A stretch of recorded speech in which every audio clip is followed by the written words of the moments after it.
ní orúkọ Jésù, ní orúkọ Jésù, ní orúkọ Jésù Kristi. Adúpẹ́ lọ́wọ́ rẹ̀ Ọlọ́run alágbára, ayọ̀ ológo lọ́pọ̀lọpọ̀ fún ọjọ́ ìsinmi ti ọjọ́ ìlú. A gbé ọ̀gá nítorí pé ìwọ lágbára láyé àti lọ́run. Ọba tó mú wa bẹ̀rẹ̀ oṣù kẹjọ láyọ̀ àti àlàáfíà. Ìsìn tèmi ní ìsìn kẹta nínú oṣù kẹjọ ọdún 2020. A gbé ọ̀gá tó dá ẹ̀mí wa sí gba ọpẹ́ àti ìwà. Bàbá wa àti Ọlọ́run wa à ń lọ nínú ọ̀rọ̀ rẹ, Olúwa darapọ̀ mọ́ wa. Ẹ̀mí mímọ́ darapọ̀ mọ́ wa. Olúwa bá wa sọ̀rọ̀. Ní orúkọ Jésù bá wa sọ̀rọ̀. Ọlọ́run gbọ́ àdúrà àti olùsọ àti olùgbọ́ ní orúkọ Jésù Kristi. Ìjọba ọ̀run tá ń lépa má jẹ́ ó dẹ̀tì fún wa. Ní orúkọ Jésù Kristi Olúwa wa. Mo dúpẹ́ lọ́wọ́ Ọlọ́run ọba tí gbogbo agbára ń bẹ ní ìkáwọ́ rẹ̀ fún oore ọ̀fẹ́ tó fi dá wa sí, tó dá mi sí, tó dá gbogbo wa sí. Mo yin Ọlọ́run náà lógo fún àánú tí mo rí gbà láti dúró níwájú ẹ̀yin ìránṣẹ́ Ọlọ́run, ẹ̀yin ènìyàn Ọlọ́run àti bá wa sọ̀rọ̀ ní àárọ̀ yìí. Ní orúkọ Jésù Kristi ti Násárẹ́tì, Ọlọ́run ààbò yóò máa ṣàbò ọkàn ẹni kọ̀ọ̀kan wa. I give thanks to God all powerful for the mercy I receive to stand before every one of us. And I pray that same God will protect us in Jesus' name. Bẹ́ẹ̀ náà ni mo tún dúpẹ́ lọ́wọ́ bàbá wa tí Àkúnwálé. Likewise, I appreciate our father, Pastor Jima Akunwale. Bàbá tó jẹ́ alága ẹkùn láàyè fún oore ọ̀fẹ́ àti àánú tó fi gbà mí láàyè láti dúró níwájú ẹ̀yin ènìyàn Ọlọ́run. Lórúkọ Jésù ìfàmì òróró yàn kò ní gbẹ o.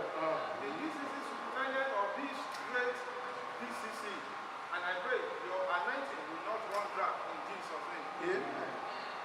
Ẹ̀kọ́ kíkà wa ni a ó rí nínú ìwé ìhìnrere ti Jòhánù orí 14 ẹsẹ̀ kìíní tó la ó kà nínú ẹ̀kọ́ yẹn. Our text shall be found in the book of John, chapter 14. We will read only the verse 1. Ó kà báyìí pé má ṣe jẹ́ kí ọkàn yín dàrú, ẹ gba Ọlọ́run gbọ́, ẹ gbà mí gbọ́ pẹ̀lú. Do not let your heart be troubled. Believe in God and believe in me also. Àkórí ìwàásù ni wípé ẹ má ṣe jẹ́ kí ọkàn yín dàrú. The topic for this sermon says, do not be troubled. Bàbá màmá tí ẹ ń gbọ́ mi nínú ilé àti níbi gbogbo tẹ́ ẹ ti ń gbọ́ mi, ọ̀rọ̀ Ọlọ́run sọ fún wa wípé kí a má ṣe jẹ́ kí ọkàn wa kí ó dàrú. The fathers and mothers and other listeners, listen to me this time. The word of God for us says, do not let your heart be troubled. Tí ọkàn bá dàrú, gbogbo ara á dàrú. If our heart is being troubled, our whole body will be troubled. Bíbélì wípé inú ọkàn ni èrò búburú ti wá. The Bible says, out of mind proceed evil thoughts. A ó rí yẹn kà nínú ìwé Máàkù orí 7 ẹsẹ̀ That can be seen from the book of Mark, chapter 7, 21 to 23. from verse 21 through 23. Tí ọkàn bá dàrú, iṣẹ́ á dàrú. If our heart is being troubled, our work will be troubled. Tí ọkàn bá dàrú, kò sí ìsinmi ní gbogbo ara. If our heart is being troubled, the body will not have rest. Tí ọkàn bá dàrú, ayé ènìyàn á dàrú. If our heart is being troubled, our whole life will be troubled. Tí ọkàn aya tàbí ọkọ tó bá dàrú, ìdílé yẹn gan fún ara ẹ̀ kò lè ní ìsinmi. If the couples, both husband and wife are being troubled, the whole family will be troubled. Bàbá màmá tẹ́ ẹ gbọ́ mi ní àárọ̀ yìí. Jésù ọ̀rọ̀ Ọlọ́run sọ fún wa wípé kí a má ṣe jẹ́ kí ọkàn wa dàrú nínú ipòkípò tí a bá wà. My co-listeners, the word of God is telling us that we should not allow our heart to be troubled in any situation we find ourselves. Ọkàn nínú ọkàn ni a ti mú ohun gbogbo jáde wá, gbogbo èrò tó fẹ́ ṣe, ohun tó fẹ́ ṣe láyé àti inú ọkàn èrò yẹn láti inú ọkàn ló ti máa jáde wá. Ṣùgbọ́n tí ọkàn yẹn bá ti lè dàrú, ohunkóhun tó wù kí bá lè dé tó lè mú ìpòrúurú ọkàn wá, tó lè mú kọ́kàn ó dàrú. Ohun gbogbo tó fẹ́ ṣe yẹn ọ̀pọ̀lọpọ̀ ló máa jẹ́ àṣìṣe nínú rẹ̀. Our mind, our thought is being processed right from our mind. And once this mind is being troubled, everything we want to do will be ẹ jẹ́ á wo ẹ jẹ́ á pe àkíyèsí wa sí àwọn ọkàn kan tó dàrú ká dẹ̀ wo nǹkan tó ṣẹlẹ̀ sí wọn. Let our attention be drawn to some troubled mind and what befell them. Ọkàn Sọ́ọ̀lù dàrú, Sọ́ọ̀lù ọba Ísírẹ́lì, ọkàn rẹ̀ dàrú. Ó béèrè lọ́wọ́ Ọlọ́run, Ọlọ́run ò dá lóhùn. Ó wá gbogbo ọ̀nà, Ọlọ́run ò dá lóhùn. Sọ́ọ̀lù àwọn abókú sọ̀rọ̀, àwọn alálùpàídà tó ti fi dà pa tẹ́lẹ̀, àwọn náà ló tún padà tọ̀ lọ láti béèrè ọ̀nà lọ́wọ́ wọn nígbà tí ọkàn rẹ̀ dàrú tí ò mọ ohun tí òun ó ṣe. King Saul was troubled, and as a result of this, he inquired of God, no response. He went to the medium whom he had destroyed before to seek help. Tí a bá wo inú Bíbélì wa, a ó rí ní ìwé Sáàmù kìíní orí kejìdínlọ́gbọ̀n ẹsẹ̀ keje. Sámúẹ́lì orí kejìdínlọ́gbọ̀n ẹsẹ̀ keje.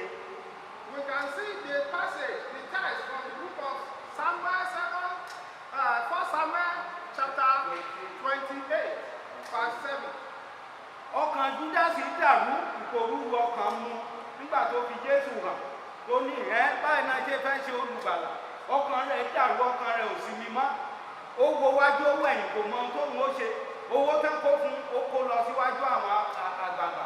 Ó dá owó náà sílẹ̀, ó sì kúrò níbẹ̀, ó lọ pokùnso nítorí pé ọkàn rẹ̀ dàrú. Ohun tó lérò nǹkan ló bá rí. Judas Iscariot man was troubled. The blood money he collected, he went ahead and threw it to the givers. And the only thing he could think of is to commit suicide. Ẹ̀yin bàbá màmá tẹ́ ń gbọ́ mi nílé àti níbi gbogbo, ẹ jẹ́ wo Élì ẹnì kẹta nìyẹn. Another personality we want to consider is Eli. Ọkàn Élì dàrú nítorí àwọn ọmọ tó bí táwọn ẹ̀sìn ṣe ìṣekíṣe táwọn hùwàkíwà nílé Ọlọ́run. Ọkàn rẹ̀ dàrú nítorí wọn. Ní òpin ìrìn àjò yìí, Hófní náà Fínírà tó jẹ́ ọmọ Élì méjèèjì, wọ́n lọ sójú ogun, wọ́n lọ jagun. Wọ́n gba àpótí ẹ̀rí lọ mọ́ Ísírẹ́lì lọ́wọ́. Hófní náà Fínírà sì kú lójú ogun. Nígbà tí wọ́n lè wá mú ìròyìn wá bá Élì nílé, nǹkan báyìí ló ṣẹlẹ̀, nǹkan báyìí ló ṣẹlẹ̀. Ọkàn rẹ̀ dàrú, kò ní ìfọ̀kànbalẹ̀ mọ́. Ibi tó jókòó lé báyìí ó ṣubú lulẹ̀, ó sì kú lẹ́sẹ̀kẹsẹ̀. Eli's sons, Hophni and Phinehas, they went to battlefront, and as a result of the warfare, the ark of God was taken away from them, and the two sons were being killed. The report got to Eli. The moment he received the report, he fell backward, and he died, just because his mind was troubled. Ọkàn dídàrú kò mú èso rere jáde rárá. There is no good result of troubled mind. Tí ọkàn ènìyàn tó bá dàrú, ohunkóhun ló lè ṣẹlẹ̀. Ó lè máa lọ ní títì kó má tẹ̀ wo ibi tó ń wà. Nǹkan kan náírà kí mọ́tò gba àbí kó nǹkan kan ó ṣẹlẹ̀ sí. Tí ọkàn bá dàrú, kì í mú èso rere jáde fún ènìyàn. Mind is unconscious mind that can be accidentally being hit with anything because his mind has been absent, and as a result of this, there will not be good result from trouble man. Ẹ jẹ́ ká tún wo àwọn tí ìdàrú ọkàn tí ò nípa lórí wọn rárá kankan pé kò sí nǹkan kan tó ṣẹlẹ̀. Wọn ò jẹ́ kí ọkàn wọn ó dàrú nítorí tán mẹ́ni tí wọ́n gbàgbọ́. Example of some people who do not allow their mind to be troubled just because they knew whom they believe. Èkíní níbẹ̀ ni Dáníẹ́lì. Number one is Daniel. Tá a bá lọ wo ìwé Dáníẹ́lì yẹn orí kẹfà ẹsẹ̀ kẹwàá. If you read the book of Daniel chapter 6, orí kẹfà ẹsẹ̀ kẹwàá. Ẹ rí níbi tí ọba Nebukadnesari ti sọ fún gbogbo ìlú wípé kí wọ́n wá máa forí balẹ̀ fún ère òrìṣà. Where King Nebuchadnezzar command people that they should come and bow to an image. Ṣùgbọ́n ní ti Dáníẹ́lì kò tìtorí ẹ̀ jẹ́ kí ọkàn òun ó dàrú rárá nítorí ó mọ ẹni tó ń gbà ẹ́, ó mọ ẹni tó ń sìn. Daniel do not allow this report, this instruction of the king to trouble his mind. Why? Because he knew who he believed. Àkókò yìí gangan ni Dáníẹ́lì wá ń kúnlẹ̀ tó wá ń gbàdúrà sí Ọlọ́run ẹlẹ́dàá rẹ̀ ní gbogbo ìgbà. At this difficult time, we will see that Daniel continuously prayed to his God, his creator. Tí a bá wo nǹkan tó ṣẹlẹ̀ ní àyíká àti agbègbè wa pàápàá jùlọ lórí ọ̀rọ̀ COVID-19 tó gba gbogbo àgbáyé kan yìí. Looking around at what happened, what is happening around us, most especially this issue of COVID-19. A ó rí i wípé ọ̀pọ̀lọpọ̀ onígbàgbọ́ ló wà nílé báyìí tí ò lè wá sílé ìsìn, ṣùgbọ́n nínú ilé tí wọ́n wà yẹn wọn ò lè gbàdúrà mọ́, wọ́n ti rẹ̀wẹ̀sì. We will see that many believers, they are told they were not opportune to come to worship center, to church to pray. And while they are still indoors, they find it difficult to pray to God. Ọ̀rọ̀ Ọlọ́run sọ ní àárọ̀ yìí fún gbogbo ọkàn tó ń gbọ́ mi wípé má ṣe jẹ́ kí ọkàn rẹ kí ó dàrú, Jésù ló sọ bẹ́ẹ̀. The word of God to our Lord Jesus Christ says, do not allow your mind to be Nínú ìṣẹ̀lẹ̀ kí ìṣẹ̀lẹ̀ tí ìbá ṣẹlẹ̀ láyé tí ọmọ ẹ̀dá má ṣe jẹ́ kí ọkàn rẹ kí ó dàrú. in whatever situation you may find yourself as human being. Do not allow your mind to be troubled. Ẹnì kejì tí mo fẹ́ pe àkíyèsí wa sí ni ọba Ẹ̀sìkáyà. Another character I want to draw attention to is King Hezekiah. Wòlíì wá sọ fún Ẹ̀sìkáyà pé wò ó nínú àìsàn tó wà yìí o kò sí o lè yèbọn níbẹ̀ kíkú nìwọ yóò kú. The prophet of the Lord came to King Hezekiah and told him, this is the Lord says, you cannot succeed, you cannot be healed of this sickness, you will die. Ẹ̀sìkáyà mọ ẹni tí òun gbàgbọ́. King Hezekiah knew the person he believed. Níṣẹ́ ló yẹ kó máa gbéra sánlẹ̀ pé àìsàn ń pa òun lóòótọ́, àìsàn ń pa òun, ṣùgbọ́n kò ṣe bẹ́ẹ̀, kò jẹ́ kí ọkàn kó dàrú. He's supposed to be troubling himself, but he do not allow his mind to be troubled. Ó wọnú àdúrà lọ, ó ké pe Ọlọ́run ẹlẹ́dàá, ọba àwọn ọba dẹ̀ dá lóhùn àdúrà. He entered into prayer session. He called upon God the Creator, and he answered him. Ọlọ́run tó ní kó palẹ̀ ẹnu rẹ̀ mọ́ pé yóò kú dandan, òun náà ló tún rán wòlíì kan ṣoṣo náà sí pé padà lọ sọ fún Ẹ̀sìkáyà wípé kò ní kú mọ́, òun tún fi ọdún 15 kún ọdún rẹ̀ láyé. The same God that got him prepared that he would die, that same God still trying that service that you will not die as added 15 years to your life. Nínú ipò tó wà bàbá màmá, nínú àìríjẹ àìnímu, nínú ipò àìrọ́mọbí, nínú ipò àìsàn tó wà, ṣé o rò pé òpin ti dé ni? Òpin òde.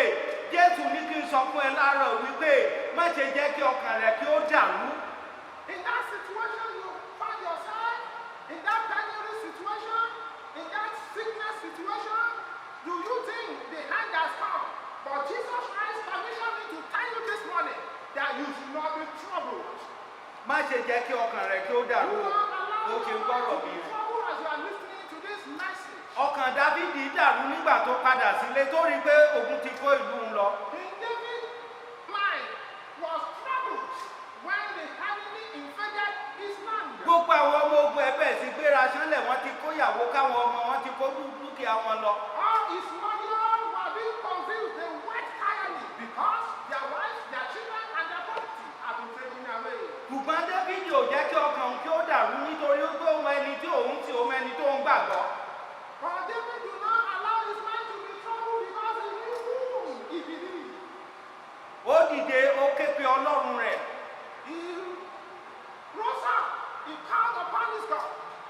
Ọlọ́run sì gbà á là. Ọlọ́run ní kó lépa, ó sì lépa, ó sì bá wọn, ó sì gba gbogbo dúkìá ẹ̀ padà. And God delivered him. He ordered him to pursue, and he recovered all. Bàbá màmá, kí ni ìpòrúurú ọkàn, kí ló ń dà ọ́ láàmú tó fi rẹ̀wẹ̀sì tó tọkàn rẹ fi dàrú ní gbogbo ọ̀nà?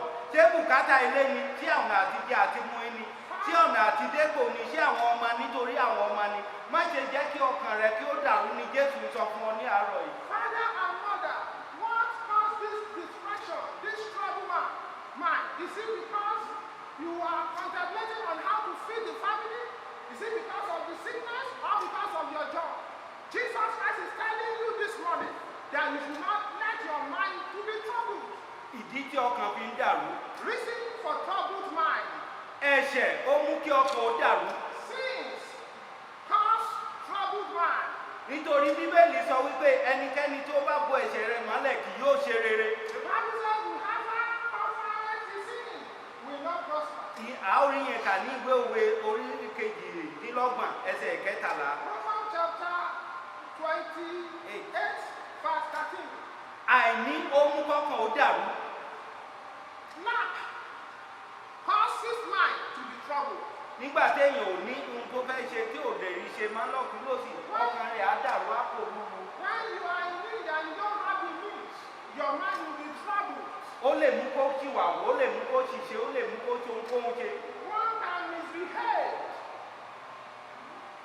Ìbẹ̀rù ó mú kí ọkàn ó dàrú.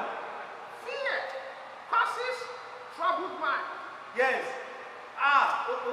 owó tó ń gbà ní cooperative yẹn ọ̀pọ̀lọpọ̀ ló yáwó bẹ́ẹ̀ gbọ́dọ̀ ṣe ya báyìí ní COVID-19 dé àti sanwó padà ní cooperative ó dogun ó dọ̀tẹ̀ gbogbo ọjà tó yẹ kó lọ rà wọ́n gbẹ́sẹ̀ lé lóògùn fún wọn ò jẹ́ kí ọjà wá sí Nàìjíríà gbogbo bọ́dà náà ṣe ọkàn rẹ̀ dàrú ó kò rúru ó dẹ̀ máa dá gbogbo owó yìí gbèsè ó máa dá padà ìdí nìyí tọ́pọ̀lọpọ̀ fi kókun tó tán fi ń para wọn má ṣe jẹ́ kí ọkàn rẹ̀ ó dàrú nínú ipòkípò tí ó bá wà. Troubled mind. Some people, because of the loan they obtain from cooperative or bank, and immediately they got this loan, COVID-19 lockdown, orders of government settings, they could not transact their business, and I don't know that they will have to return this money, so they had trouble because of the fear of the loan. Má ṣe jẹ́ kí ọkàn rẹ̀ kí ó dàrú o nínú ọ̀nà kọ́nà tó bá wà má ṣe jẹ́ kí ọkàn rẹ̀ kí ó Do not dàrú. be troubled in any situation you find yourself. Kí ni àwọn ọ̀nà àbáyọ Way out. tí ọkàn tó bá dàrú? Way out for troubled mind. Gba Jésù gẹ́gẹ́ bí Olúwa àti Olùgbàlà rẹ lónìí. Accept Jesus Christ as your Lord and Savior today. Ẹnikẹ́ni tó bá gba Jésù gẹ́gẹ́ bí Olúwa àti Olùgbàlà Whoever accepted Jesus Christ as his Lord and Savior, yóò ní ìfọ̀kànbalẹ̀. such person will have a rest of mind. Ọkàn rẹ̀ yóò balẹ̀ ní gbogbo ọ̀nà lórí ohun gbogbo tó bá dáwọ́lé yóò máa He will ṣàṣeyọrí. have a peace of mind, and in anything, whatever he lays his hand upon, he will prosper. Ẹni ọ̀nà àbáyọ kejì. Number 2, way out. Bẹ̀rẹ̀ sí kọ orin ìyìn sí Ọlọ́run. Start singing praises to God. Tí ọkàn èèyàn bá bàjẹ́ tó dàrú tó bá bẹ̀rẹ̀ sí kọrin ìyìn sí Ọlọ́run wà á rí wípé gbogbo ìgbòrúurú ọkàn yẹn gbogbo ẹ̀ pátápátá ló máa kúrò nínú ọkàn rẹ̀. Everyone is being troubled, and one can endeavor to sing praises unto God. One will see that the burden and the depression will leave him immediately. Má ṣe jẹ́ kí ọkàn rẹ̀ kó dàrú nínú gbogbo ipòkípò tó o bá wà nínú àìríjẹ àìrímu àbí nínú iṣẹ́ lórí àwọn ọmọ níbi gbogbo nínú ilé tó fẹ́ kọ́ yẹn mọ́tò tó fẹ́ rà yẹn ohun tó dáwọ́ léṣe yẹn tí ò tí ì yọrí sí ayọ̀ yẹn má má ṣe jẹ́ kí ọkàn rẹ̀ kó dàrú símí lé Jésù Kristi òun náà ni ó bá ọ ṣe. You know, allow your mind to be troubled because of the house you want to build, the project, the uncompleted that project in your hand, because of the family situation, the children. Don't be disturbed. Rest on Jesus Christ. Trust Him. He will surely give you success. Yes, mo sọ fún wa wípé kábẹ̀ẹ́sì kọ orin ọ̀rọ̀ Ọlọ́run kábẹ̀ẹ́sì kọ tábàwò Psalm 103 yẹn tábàwò Psalm 104 a ó rí níbẹ̀ bí ẹgbẹ́ o bá ti ń yin Ọlọ́run sí bẹ́ẹ̀ náà lọ́lọ́run yóò sì máa yanjú ìṣòro rẹ̀ sí ṣùgbọ́n ẹnikẹ́ni tó bá kọ̀ láti yin Ọlọ́run ẹnikẹ́ni tó bá kọ̀ láti gbẹ́kẹ̀lé yóò jogún òfò nítorí Bíbélì wípé ẹnikẹ́ni tó bá gbẹ́kẹ̀lé Olúwa kò ní jogún òfò. Psalm 103, Psalm 104. Reading through these psalms, we will see that the more we praise God, the more solution we will have. Whoever trusts in God, that person will not be let down. Gbẹ́kẹ̀lé Ọlọ́run. Trust in God. Má ṣe jẹ́ kí ọkàn rẹ kó dàrú. Do not allow your mind to be troubled. Gba Jésù gẹ́gẹ́ bí Olúwa àti Accept Olùgbàlà. Jesus Christ as your Lord and Savior, Yóò sì dára fún and ọ. you shall be well with Him. Ẹ jẹ́ kí a gbàdúrà. Shall we pray? Ẹ jẹ́ kékeré Ọlọ́run ká sọ fún Ọlọ́run alààyè. Our God, the living God. Olúwa Lord, gbogbo ohun tó jẹ́ ìfòrúru ọkàn mi whatever tó ń da ọkàn mi rú. Satan troubles my mind. Olúwa mú kúrò lénìí. Lord, take it away. Mo gbẹ́kẹ̀ mi lé ọ Olúwa. I trust in you, Lord. Olúwa ràn mí lọ́wọ́. Help me. Ẹ gbóhùn sókè, ẹ gbé àdúrà. Fún ọ̀rọ̀ iyebíye tí ẹ rán sí wa ní òwúrọ̀ yìí, eléyìí tó pe àkíyèsí wa pé nínú ohun tí a bá ń là kọjá ká má ṣe jẹ́ kí ọkàn wa kí ó dàrú. Ọlọ́run a dúpẹ́ pé ọ̀rọ̀ yìí ti ṣe wá níre. Olúwa ó ṣé, Olúwa gba ọpẹ́ wa. A gbàdúrà fún orí ọ̀fẹ́ láti ké pe Jésù nínú ìlàkọjá wa, orí ọ̀fẹ́ láti gbẹ́kẹ̀lé Ọlọ́run nínú ìlàkọjá wa, orí ọ̀fẹ́ láti máa kọrin ìyìn, láti máa ka Bíbélì nínú ìlàkọjá wa. Lórúkọ Jésù Kristi, Olúwa yọ̀ǹda fún wa. Ògo ni fún orúkọ ńlá yín. Àwọn bàbá wa jẹ́ ti lò fún wa lórúkọ Jésù, Olúwa gbé wọn wọ̀. Lákọ̀tún fún iṣẹ́ ìránṣẹ́ àkọ̀tún lórúkọ Jésù, Olúwa túbọ̀ gbé wọn wọ̀. Nígbà tí wọ́n bá ń jèrè ọ̀rọ̀ yìí lórúkọ Jésù, ọ̀rọ̀ ìmọ̀jì ó dá wa lẹ́nu. Àwa tí à ń gbọ́ nínú ilé, nígbà tí àwa náà bá jèrè ọ̀rọ̀ yìí, àwọn náà ọ̀rọ̀ ìmọ̀jì ó dá wọn lẹ́nu. Agbẹ́gbẹ́ ti gbọ́ àdúrà ní orúkọ Jésù Kristi, Olúwa wa.